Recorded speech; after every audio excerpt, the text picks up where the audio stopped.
نحمدہ و نصلی علی رسولہ کریم و اما بعد فاعوذ باللہ من الشیطان الرجیم بسم اللہ الرحمن الرحیم یوم یکشف عن ساق ویدعون الی السجود فلا یستطیعون صدق اللہ العظیم۔ عزیز ماں اور میری پیاری بہنوں، اس دینی جلسے میں میری تقریر کا عنوان ہے نماز نہ پڑھنے کا اخروی وبال۔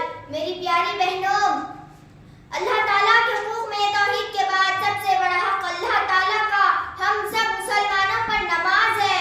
اسی لیے جب کوئی شخص اسلام قبول کرتا تو حضور صلی اللہ علیہ وسلم توحید کی تعلیم کے بعد پہلے احادیث سے نماز ہی کا لیا کرتے تھے، جس سے معلوم ہوا کہ کلمہ کے بعد نماز اسلام کی بنیاد ہے، جس کا قائم کرنا سب سے بڑی نیکی اور اس کا ضائع کرنا سب سے بڑا گناہ ہے۔ احادیث سے معلوم ہوتا ہے کہ حضور صلی اللہ علیہ وسلم نماز نہ پڑھنے کو کفر کی بات اور کافروں کا طریقہ قرار دیتے تھے اور فرماتے تھے جو شخص نماز نہ پڑھے اس کا دین میں کوئی حصہ نہیں۔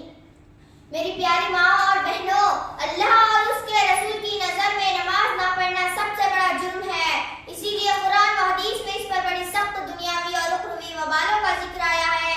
چنانچہ نماز نہ پڑھنے والوں کو قیامت کے دن سب سے پہلے جو سخت ذلت و رسوائی اٹھانا پڑے گی، اس کو قرآن میں اس طرح بیان فرمایا گیا ہے یوم یکشف عن ساق ویدعون الی السجود فلا یستطیعون، یعنی قیامت کے دن جو کہ نہایت سخت دن ہوگا اور ساری انسانیت میدان حشر میں جمع ہوگی، اس وقت اللہ تعالیٰ کی ایک خاص تجلی جس کو ساق کی تجلی کہتے ہیں ظاہر ہوگی اور تمام انسانوں کو حکم ہوگا کہ اللہ کا حضور سجدہ کرو۔ تو جو خوش نصیب مسلمان دنیا میں نماز پڑھتے تھے اور اللہ کو سجدہ کرتے تھے وہ فوراً سجدے میں چلے جائیں گے، لیکن جو لوگ تندرست اور ہٹے کٹے ہونے کے باوجود نماز نہیں پڑھتے تھے، اس وقت ان کی کمر تختہ کے مانند سخت کر دی جائیں گی اور وہ کافروں کے ساتھ کھڑے رہ جائیں گے، سجدہ نہ کر سکیں گے اور ان پر بڑی سخت ذلت و رسوائی کا عذاب چھائے گا اور ان کی نگاہیں نیچی ہوگی اور آنکھیں اٹھا کر کسی کو دیکھ نہ سکیں گے۔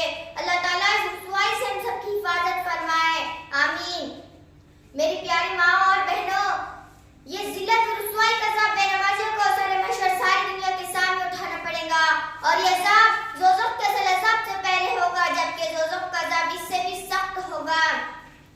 میری پیاری بہنوں، دراصل نماز نہ پڑھنے والا شخص ایک طرح سے خدا کا باغی ہے، اسی لیے جس قدر بھی ذلیل اور رسوائی کیا جائے اور جتنا بھی اس کو عذاب دیا جائے بے شک وہ اس کا مستحق ہے۔ اسی لیے امت کے بعض اماموں کے نزدیک نماز چھوڑنے لوگ دین سے خارج اور مرتدوں کی طرح قتل کیے جانے کے قابل ہے۔ اس سے نماز چھوڑنے کی گناہ کی سختی کا اندازہ ہوتا ہے۔ بہنوں، ہم سب کو اچھی طرح سے سمجھ لینا چاہیے کہ نماز کے بغیر اسلام کا دعویٰ بے ثبوت اور بے بنیاد ہے۔ نماز پڑھنا ہی وہ خاص اسلامی عمل ہے جو اللہ تعالیٰ سے ہمارا تعلق جوڑتا ہے اور ہم کو دنیا و آخرت میں اس کی رحمت کا مستحق بناتا ہے۔ اسی لیے چاہیے کہ ہم سب حضرت ابراہیم علیہ السلام کے الفاظ کی دعا کریں اور اللہ تعالیٰ سے خود کو اور اپنی اولاد کو سچا پکا نمازی بنانے کی دعا کریں۔ رب اجعلنی مقیم الصلاۃ ومن ذریتی ربنا وتقبل دعا ربنا اغفر لی ولوالدی وللمؤمنین یوم یقوم الحساب۔ اے پروردگار، مجھ کو اور میری نسل کو نمازی بنا دے۔ اے رب، میری اس دعا کو قبول کر لیجئے۔ اے پروردگار، مجھ کو اور میرے والدین